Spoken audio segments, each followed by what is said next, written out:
Fellow Jamaicans, today we commemorate one of the most profound and defining moments in our history. On the first day of August, 1838, which is 188 years ago, our people awoke to a new reality.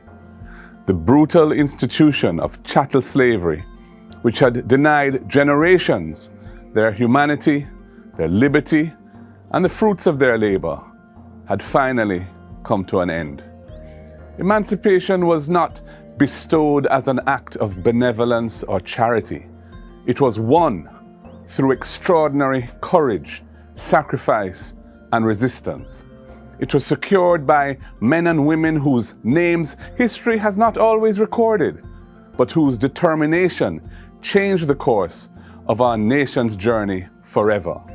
This year's national theme, United in Celebrating Resilience, is therefore fitting, as it reflects the time-tested resilience which has defined our national character from inception. It is reflected in the resilience of the enslaved persons who endured the unimaginable horrors of enslavement without surrendering their dignity. It is borne out in the resilience of our national heroes, Nanny of the Maroons, Samuel Sharp, Paul Bogle, George William Gordon, Marcus Garvey, Norman Washington Manley, and Sir Alexander Bustamante, and indeed so many others who, in different ways and across generations, challenged injustice and expanded the boundaries of freedom for those who would follow. The resilience that defines Jamaica is not only the ability to survive hardship, it is the determination to transform hardship into hope, adversity into opportunity, and injustice into righteousness. It gives us the courage to believe that tomorrow can be better than today, and it is the source of our willingness to work together to make that vision a reality. The great resilience of our people is one of the enduring lessons of emancipation. Nearly 2 centuries later, we have come a far way, and we should never underestimate how remarkable our national journey has been. We have built a nation whose influence far exceeds its size. Jamaica has given the world extraordinary music, literature, food, art, fashion, athletics, scholarship, entrepreneurship, and innovation. We have inspired movements for freedom and justice and shaped global culture. We have produced sons and daughters whose achievements continue to command international admiration. Wherever Jamaicans have gone, they have carried with them the indomitable spirit, an identity born not of privilege, but of struggle and perseverance. The greatest way to honor those who have fought for our freedom is not simply to celebrate how far we have come since emancipation, but rather to ask whether we are doing enough to fulfill the dreams that they held for future generations. After all, freedom is not limited to freedom from oppression. It also means freedom from poverty, freedom from exclusion, freedom from discrimination, and freedom to pursue one's goals and aspirations with confidence. Many Jamaicans still struggle to access opportunities that allow them to live with security and dignity. Many young people wonder whether their greatest ambitions can only be realized beyond our shores. Many families continue to feel excluded from the full benefits of our country's progress. Another aspect of our emancipation is incomplete. Some of our values and attitudes do not help us to move forward as a people. The Right Excellent Marcus Mosiah Garvey called on us to emancipate ourselves from mental slavery, with the exhortation that none but ourselves can free our minds. There is still work to be done to move ourselves forward beyond this. These realities do not diminish our achievements.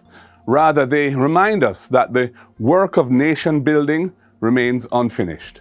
As many people continue to grapple with the devastation and loss caused by Hurricane Melissa and the feeling of abandonment in its aftermath, we have once again witnessed our resilience in communities coming together. Neighbors supported neighbors. Volunteers, churches, civic organizations, and ordinary citizens demonstrated the compassion that has always distinguished the Jamaican character. That spirit reminds us that resilience is strongest when it is shared. But while resilience has ensured our survival, it cannot be and should not be the cornerstone of our national strategy. The responsibility of leadership is not merely to admire and extol the resilience of our people. To the contrary, it is to create the conditions in which we are less dependent on our resilience. We must build institutions that are designed to be fair, transparent, and accountable. We must create an economy that rewards hard work and enterprise and provides opportunities for all our people. We must invest in education, in healthcare, and in public safety. We must ensure that justice is neither delayed nor denied, and that every Jamaican, regardless of where they live or the circumstances into which they were born, is provided with a genuine chance to fulfill their potential. That is how we honor the promise of emancipation.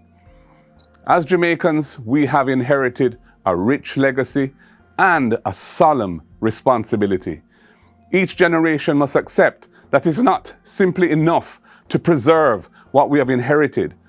We have the collective responsibility to leave the nation stronger and more just than we found it, working together in unity. I believe Jamaica has the capacity to build that future. Our greatest asset has always been the creativity and resilience of our people. Their generosity, their courage, and their unwavering belief that no matter how difficult today's circumstances may be, tomorrow can be better. So let us honor those who secured our emancipation by renewing our commitment to the ideals for which they struggled. Let us reject division and embrace our shared destiny. Let us invest in our young people. Let us protect the vulnerable and create the conditions where every Jamaican has the opportunity not merely to survive, but to flourish. If we remain united in purpose, faithful to the values of justice and democracy, and committed to serving one another and our great nation, there is no challenge beyond our capacity to overcome. May the resilience of our people continue to unite and strengthen us. And may God continue to bless each and every Jamaican and our beloved land, Jamaica. Thank you.